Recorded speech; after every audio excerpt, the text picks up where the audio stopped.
Presiden Joko Widodo menganugerahkan gelar tanda kehormatan untuk 64 tokoh dari berbagai bidang di Istana Negara Jakarta Pusat pada Rabu 14 Agustus 2024. Ada sejumlah menteri di era Kabinet Indonesia Maju hingga petinggi partai politik yang mendapat gelar tersebut.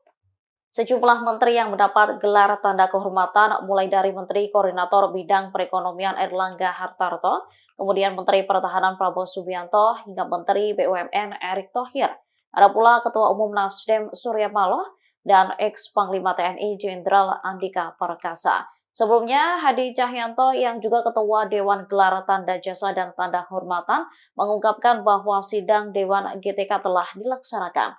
Tokoh-tokoh yang diusulkan oleh berbagai kementerian, instansi, dan lembaga diseleksi. Mereka dinilai telah memenuhi syarat untuk menerima tanda jasa dan kehormatan sesuai dengan ketentuan undang-undang.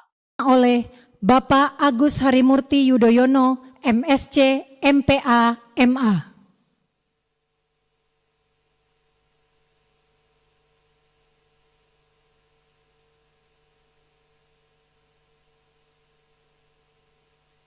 Bintang jasa utama diterima oleh Dr. Jerry Sambuaga.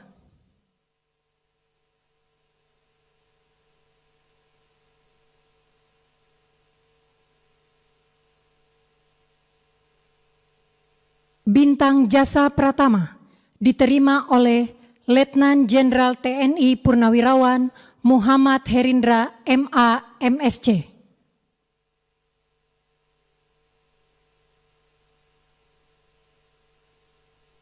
Bintang budaya Paramadharma diterima oleh ahli waris almarhum Kiai Haji Ali Mansur Sidik.